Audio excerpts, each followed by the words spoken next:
The government or the police, your maths teacher, your co-worker or housemate that don't do the dishes, your crazy ex-girlfriend or your twisted family, gypsies or Geminis, the queue at the hospital or the queue for the toilet, your personal record at the gym, you have no enemies. Not a single one. And it will feel like you do as you're getting through life. It feels like a fight. It feels like there's always someone standing in your way, trying to make things tougher for you. Why won't they just let you be? There is a fascinating theory by a book called Reality Transurfing which states there are invisible pendulums in our dimension which thrive off of energy. Our energy to be specific, or the one in the world. So they are not inherently bad or evil, their sole instinct is to survive and they will do that by any means. But obviously because negative emotions are more prevalent in humans than positive emotions are, that's what they aim for, or that what we've conditioned them to kind of try to fight us against. Think about any time that you may have been depressed, that you may have been sad or upset. You close in on yourself, obviously negative emotions. You close in on yourself, you feel miserable. You have a lot of warfare going on in your own head.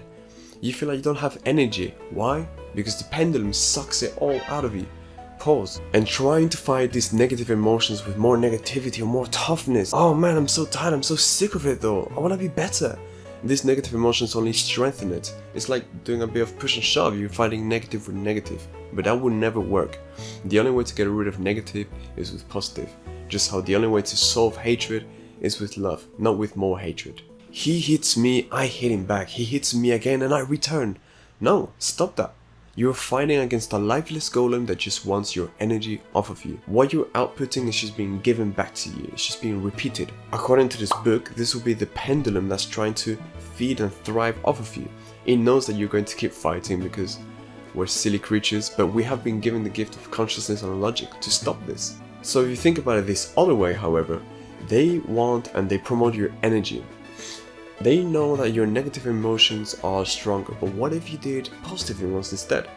You will be recycling positive emotions and they'll be throwing you upward and making you feel more and more love.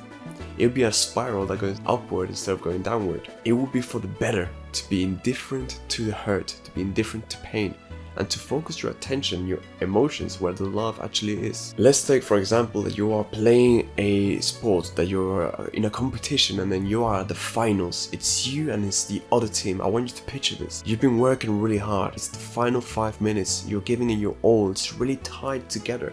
And then at the very end, the enemy team scores a goal or shoots a hoop, whatever, and they win.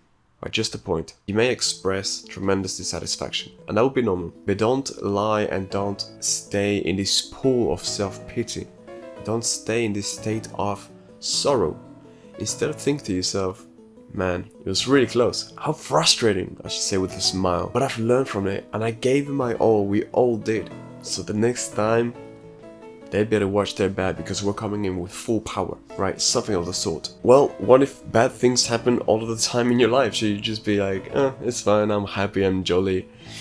I understand, but that's only because the pendulum needs to do some rewiring, some reworking to really believe and really understand that you are not shackled, that you are not perturbed, that you are indifferent about all of this. That you cannot be changed and your temple cannot be stained. You must show the pendulum that what you actually really thrive off and what it will thrive off is love and affection, positive emotions. The pendulum is right in thinking the negative events will be the best way to get your reaction, and this is mostly true. You know, if something bad happens, your first reaction will be bad. However, how about this? When life hits you, instead of letting it hit you like a brick, let it hit you and traverse you like the wind. Sure, you will still feel it, but it will be a whole different sensation. I'll tell you a real example, a very interesting real example which happened to me recently. I had my motorbike stolen. How do you think I reacted? Quick reminder to stand straight, fix your posture, take deep breaths into the diaphragm from your nose, and do 25 push-ups after the video. Enjoy. Initially this was the reaction, I was like, right? That's what happened on the outside, externally. Internally I thought, oh my god, money and time taken away from me, this is shit, this is terrible. And then I thought, but I am a religious man, a man of God, a man of faith. So therefore I trust in God and I trust that everything happens for a reason. And then I thought, what if I got on the bike today and I was gonna fall off and die or get my mobility taken away from me, what if I was going to get on my bike and somebody was going to stab me? Or if I got into a weird situation? What if something else happened? But the fact that the bike got taken away from me was actually a good thing, a blessing in disguise. And so it may be kind of hard to believe, or maybe kind of thinking, damn bro, you're a psycho, why are you just reacting like that? Well, the thing is, maybe I am crazy.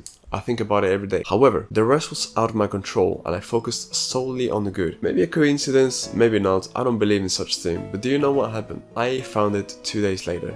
I searched and stuff. I didn't search in like a frantic state of fear or like, oh, dissatisfaction, but in hopes. What did I keep in mind? I thought, if I find it, I'm gonna be so happy. Not if I find it, if I don't find it, I'm gonna be sad. No, I thought, if I find it, I'm gonna be happy. From the pendulum theory point of view, this would then mean that the pendulums know that if I find it, there will be more energy flowing from me. If I really associate pleasure with this thing that I want to happen, the pendulums will help me bring it back to me. I found that again and I was like, yes, oh my god, and I celebrated and I let my joy kind of overtake me. The pendulums thrived off of that energy. It gave me more love in the world. I was already in a happy state. From an initial point of base point, I was already kind of happy that my bike was stolen. Really weird to say, but yeah, because I was like, it happened for a reason. I'm glad maybe potentially my life was saved by this event. Thank you, God. What I spoke about today is a very niche topic, it's a very complicated thing. If you grasped it like fairly well, congrats man, it was something tough. If you didn't, it would make more sense if you read the fat 700 pages book. Look, actually, I've got it right here, holding my camera up. It wouldn't be the first book that I'd personally read, but nonetheless, I shared with you some kind of more advanced insights on spirituality or mentality to go forward and to manipulate reality. And I truly believe this to be a real thing, the whole pendulum thing. So debate it with a friend, debate it and try to understand it more.